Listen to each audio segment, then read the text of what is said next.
Chandragupta second की दो पत्नियां थी। एक थी आपकी नागवंश की कुबेर नाग और दूसरी है आपकी ध्रुव देवी।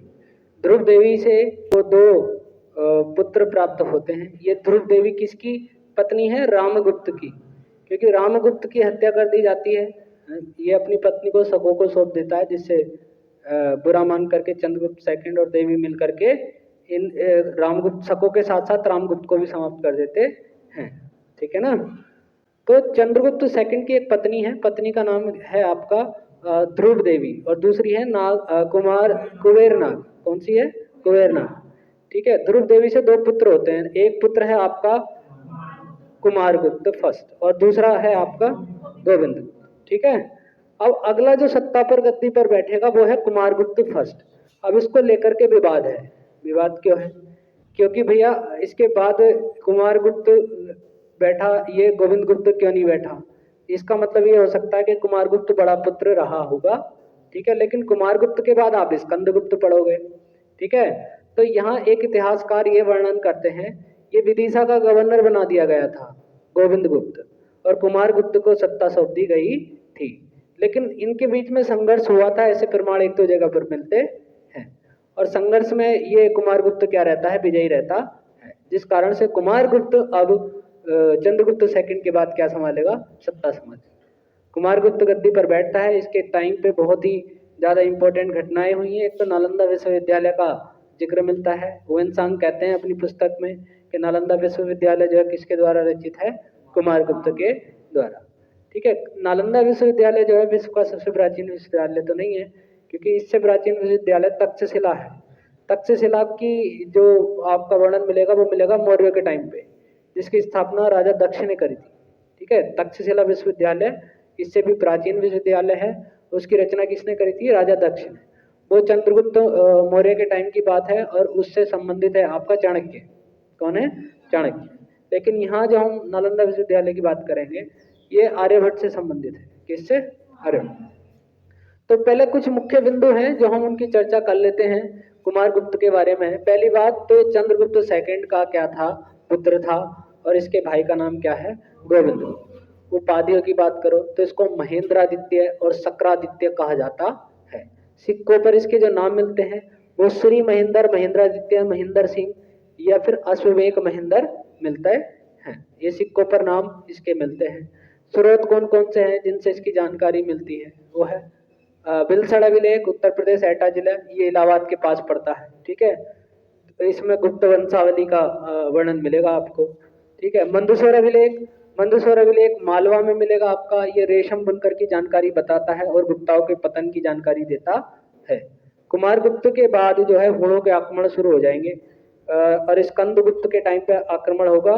ठीक है। और स्कंदगुप्त उस आक्रमण को दबाएगा। यह इसी के बाद से पतन शुरू हो जाएगा। किसका? गुप्ताओं का।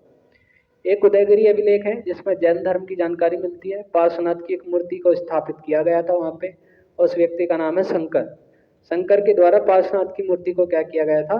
स्थापित किया था। और सांची का अभिलेख है, इसको काकनाथ अभिलेख भी कहते हैं। यह आपका एग्जाम में भी पूछा गया है। ठीक है। इसको काकनाथ अभिलेख भी कहते हैं। हरि स्वामी नाम की बहुत महिला को इसको क्या कर दिया गया था? गिफ्ट। और मनकुबर अभिलेख है, प्रयागराज में मिलता है। ये सोर्स की बात है, ये सोर्स है जो जानकारी मिलती है। अब सोर्स में से आपके लिए क्या क्या इंपॉर्टेंट क्वेश्चन है? Let me tell you the important question from the sources.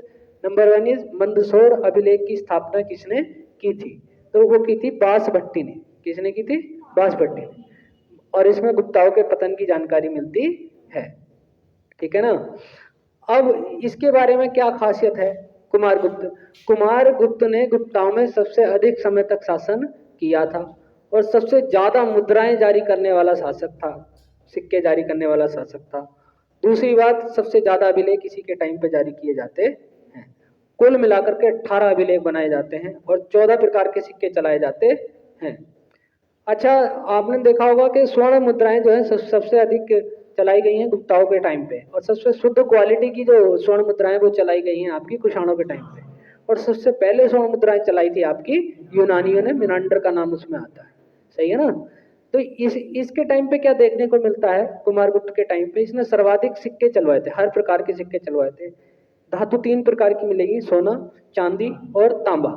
लेकिन इसके टाइम पे धातु का अभाव हो गया था। इस चीज का प्रमाण कैसे मिलता है कि कुमारगुप्त के टाइम पे जो है धातु का अभाव हो गया था? इस चीज का पता लगता है इसके सिक्कों से।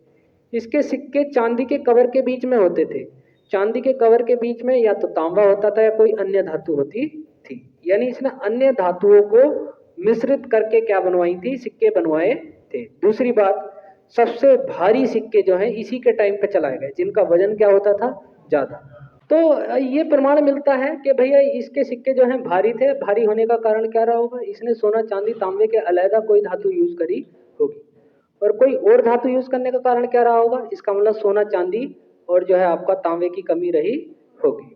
ठीक है। तो मिस्र मुद्रा देखने को मिलती है इसके टाइम पे, सबसे भारी मुद्रा और सबसे ज्यादा प्रकार के सिक्के गुप्ताओं में चलाता है। 14 उनकी संख्या है। सबसे ज्यादा अभिलेख मिलते हैं, 18 उनकी संख्या है। ठीक है। किसके है? कुमारगुप्त के टाइम की बात है। बोलो, क्लियर है वाली बात? अब इसके शासन की बात करूं तो ना तो देखो, जैसे कि हमने चंद्रगुप्त फर्स्ट से देखा, चंद्रगुप्त फर्स्ट वास्तविक संस्थापक कहलाता है गुप्ताओं का। हालांकि गुप्ताओं की शुरुआत श्रीगुप्त ने कर दी थी। ठीक है। चंद्रगुप्त के बाद साम्राज्य गुप्ताओं का क्या होने लगता है? बढ़ता है धीरे धीरे। उसको समुद्रगुप्त ख्याति पे ले जाता है और चंद्रगुप्त सेकंड उसका साम्राज्य विस्तार कर देता है। लेकिन इतना ही विस्तार होने के बाद जब कुमारगुप्त फर्स्ट बैठता है गद्दी पर, तो वो इस चीज को मेंटेन ही रख पाता है, बढ़ाता नहीं है। और बढ़ाता नहीं है तो खोता भी नहीं है। एक भी क्षेत्र हारता नहीं है तो एक भी क्षेत्र अतिरिक्त जीता नहीं। बस इसने क्या किया? उसको मेंटेन किया। कुमारगुप्त ने जो इसके पिता के द्वारा सौंपा गया क्षेत्र था उसको संरक्षित ही किया, बढ़ाया नहीं। ठीक है। तो ये जानकारी हमको मिलती है इसके बारे में। दूसरा, इसका जो भाई था वो विदिशा का गवर्नर हो गया था। ठीक है। वेनसांग कहते हैं। एक महत्वपूर्ण घटना इसके टाइम पे हुई है, वो है विश्व का सबसे बड़ा विद्यालय, है नी? विश्व का सबसे पहला तो नहीं है, सबसे पहला तक्षशिला विश्वविद्यालय जानकारी मिलती है। जो इससे भी पुरानी यूनिवर्सिटी है वो है आपकी तक्षशिला। कौन सी है? तक्षशिला। तक्षशिला की स्थापना राजा दक्ष ने की थी। वो मौर्य कालीन यूनिवर्सिटी है और उस समय पे जो है ये चाणक्य के टाइम की बात है। ठीक है। चाणक्य चंद्रगुप्त के टाइम की बात है। कुमारगुप्त के टाइम पे एक यूनिवर्सिटी की स्थापना हुई जिसका नाम है नालंदा विश्वविद्यालय। ठीक है। नालंदा विश्वविद्यालय की बात करें, ना आलन प्लस दा, इन शब्दों के मेल से बना है नालंदा, जिसका अर्थ होता है ऐसा उपहार जिसका ज्ञान समाप्त ना हो। ये नालंदा शब्द का अर्थ है। इसको बौद्ध धर्म की महायान शाखा की यूनिवर्सिटी थी, इसलिए इसको ऑक्सफोर्ड ऑफ महायान कहा जाता है। ऑक्सफोर्ड यूनिवर्सिटी के बारे में आप सुने होंगे, इंग्लैंड में है। ठीक है। ब्रिटिश इंग्लिश के लिए सबसे बड़ी 2 यूनिवर्सिटी आती हैं, एक तो ऑक्सफोर्ड यूनिवर्सिटी, एक कैम्ब्रिज यूनिवर्सिटी। तो बौद्धों की ऑक्सफोर्ड यूनिवर्सिटी या महायान शाखा की क्या कहा जाता है? ऑक्सफोर्ड कहा जाता है। इसमें 10,000 से भी ज्यादा मॉन्क थे और शिक्षक कितने थे इसमें? 1510 शिक्षक यहाँ पर थे। ठीक है। महायान शाखा का एक विश्वविद्यालय है और विश्व की सबसे बड़ी लाइब्रेरी, जो 9 मंजिला इमारत थी जिसमें 90 लाख से ज्यादा पुस्तकें थी, वो इसी का हिस्सा रही। ये इस लाइब्रेरी का नाम है धर्मगंज। क्या नाम है इसका? धर्मगंज। विश्व की सबसे बड़ी लाइब्रेरी जिसमें 9 मंजिला इमारतें हैं और 90 लाख से ज्यादा पुस्तकें हैं, जिसका नाम क्या है? धर्मगंज।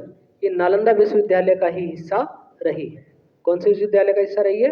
नालंदा विश्वविद्यालय।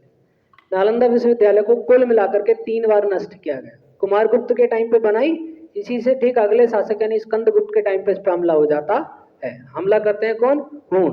हूण स्कंदगुप्त के टाइम पर इस पर हमला करते हैं। ये पहला आक्रमण था नालंदा विश्वविद्यालय पर। ठीक है। हूण एक यायावर जाति है, यूचियों ने भगा दिया था उनको। अभी हूणों के बारे में हम स्कंदगुप्त में जानेंगे। ठीक है। एक असभ्य लोग हैं ये। इन्होंने इनको पुस्तकों से, पढ़ाई लिखाई से कोई लेना देना नहीं हुआ करता था। इन्होंने जाकर के नालंदा विश्वविद्यालय को क्या कर दिया? तबाह कर दिया हूणों। लेकिन स्कंदगुप्त ने हूणों को अच्छे से सबक सिखा करके, हरा करके, बड़ी बुरी तरीके से हराया है और फिर नालंदा विश्वविद्यालय को और विशालकाय इमारत बना करके खड़ा कर दिया पुनः। इसने? स्कंदगुप्त। तो नालंदा विश्वविद्यालय पे पहला आक्रमण किसके टाइम पे हुआ था? स्कंदगुप्त के टाइम पे। ठीक है। किसके टाइम पे? इस पे जो दूसरा हमला मिलता है वो मिलता है आपका बंगाल के गोदास वंश के द्वारा। बंगाल में गोदास वंश है, उस समय पे बौद्ध धर्म के राजा हैं, उनका नाम है हर्षवर्धन। हर्षवर्धन के टाइम पे नालंदा विश्वविद्यालय पे दूसरा हमला होता है और इसको पुनर्स्थापित फिर से कौन करते हैं? हर्षवर्धन। इस टाइम तक की जो नुकसान था वो तो बर्दाश्त कर लिया गया, उनको पुनः और बड़ा कर दिया गया। लेकिन जो तीसरा हमला होता है 1192 से 93 ईस्वी की बात है, ठीक है, ये करता है बख्तियार खिलजी।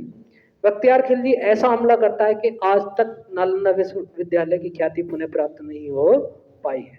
90 लाख पुस्तकें 3 महीने तक धू धू धू धू करके जलती रही। बख्तियार खिलजी ने नालंदा विश्वविद्यालय को क्यों नष्ट किया, इसकी एक कहानी है।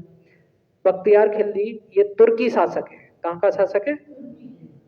ये एक बार बहुत बीमार पड़ा, पूरी दुनिया में दिखा दिया, इसकी बीमारी का इलाज नहीं हो पाया। बख्तियार खिलजी की बीमारी का इलाज नहीं हो पाया। फिर इसको किसी ने बताया कि आप एक काम करो, नालंदा विश्वविद्यालय में एक वैद्य है, उन वैद्य का नाम है राहुल श्रीभद्र। क्या नाम है? राहुल श्रीभद्र। वो वैद्याचार्य आपको ठीक कर सकते हैं। पर ये कट्टर मुसलमान था। इसने क्या कहा कि मैं किसी गैर मुसलमान से इलाज कैसे कराऊं। जब कोई चारा नहीं बचा तो एक दिन उसको बुलाया गया, राहुल श्रीभद्र को बख्तियार खिलजी ने बुलाया। राहुल श्रीभद्र वहां पहुंचते हैं, ठीक है। अब उनके सामने शर्त रख दी गई, उन्होंने देखा, उनकी नब्ज देखी, बीमारी पकड़ ली।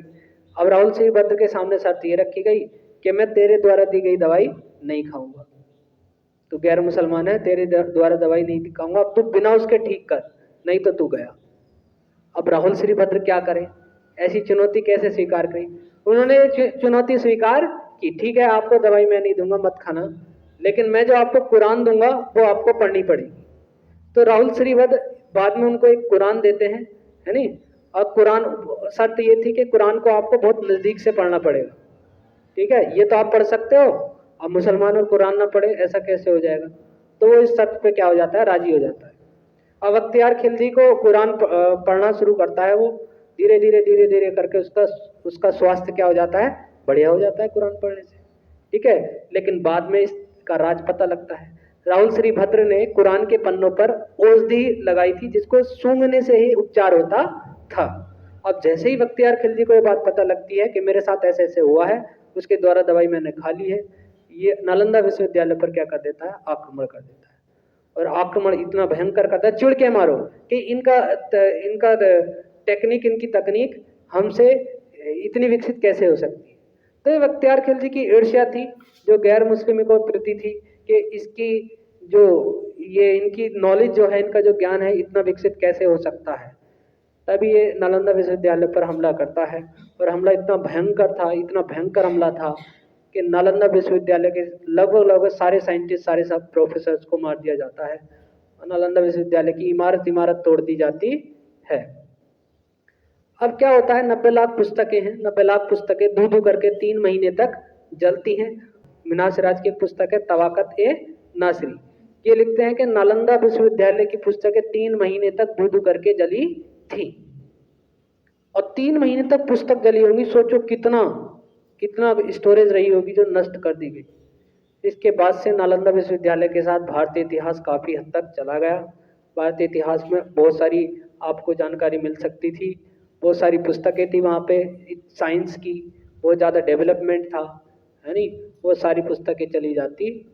लेकिन डॉक्टर APJ कलाम की शुरुआत पर इसको नालंदा विश्वविद्यालय को पुनः बनाने की योजना की तैयारी की गई थी, लेकिन वो पुस्तकें तो वापस नहीं आ सकती, इसमें टेक्निक है, ठीक है। ये नालंदा विश्वविद्यालय किसके टाइम की बात है, कुमारगुप्त फर्स्ट के टाइम की बात है। इतना ही नहीं, बाद में विक्रमशिला विश्वविद्यालय जो धर्मपाल रचना करता है, और इसके अलावा एक और विश्वविद्यालय है, उसका नाम है उदंतश्री।